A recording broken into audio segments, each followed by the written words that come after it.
নমস্কার বন্ধুরা, পলি মজুমদার লাইফস্টাইলে আরেকটা নতুন ভিডিও নিয়ে চলে এসেছি। দেখো, আজকে একটা হেয়ার ব্যান্ড বানাবো। একটা বোতলের মুখ নিয়েছি একটা সুতির কাপড় আর একটা চুড়ি নিয়ে নিয়েছি। চুড়ি ছোট চুড়ি ছিল না বলে যে হাতের লোহা হয় না, সেই লোহা নিয়েছি আর একটা হেয়ার ব্যান্ড নিয়ে এসেছি। এটা দিয়েই সুন্দর একটা হেয়ার ব্যান্ড বানাবো বাচ্চাদের মাথার। এটা বানাচ্ছি আমার বোনের মেয়ের জন্যে।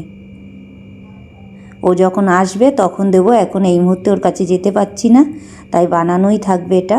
ও আসবে যখন ওকে তখন দেবো।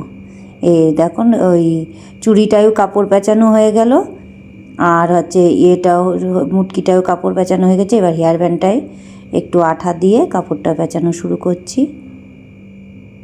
তোমরা চাইলে এইভাবে রং বেরঙের হেয়ার ব্যান্ড বানিয়ে মেয়ে বা যাই হোক, ভাগ্নি যেই থাকুক তাকে পরাতে পারবে। এরকম আমি আঠা দিচ্ছি। আঠা দেওয়া সত্ত্বেও আঠায় তো ভালো লাগে না, অনেক সময় খুলে যেতে পারে, তাই একটু সেলাই করে দিচ্ছি। আমি যেহেতু সেলাই করতে পারি তাই একটু সেলাই করে দিচ্ছি। এটা একটু সাইড হয়ে গেছে, যাই হোক ভালো করে এই যে সেলাই করে দিচ্ছি ক্যাপটার সাথে। এই টুপি মতো দেখো, এটা এর সাথে ভালো করে সেলাই করে দিচ্ছি। সাদা সুতো দিয়ে পুরো সেলাই করে দিলাম। এইবার আঠা দিয়ে এটা লাগিয়ে দেবো। এখানেও একটু সেলাই করে দেবো, কারণ আঠাটা যখন তখন খুলে যেতে পারে বাচ্চা মানুষের মাথায় দিলে, তাই জন্যই আঠা দেওয়া সত্ত্বেও একটু সেলাই করে দিয়েছি। দেখো কি সুন্দর হয়েছে।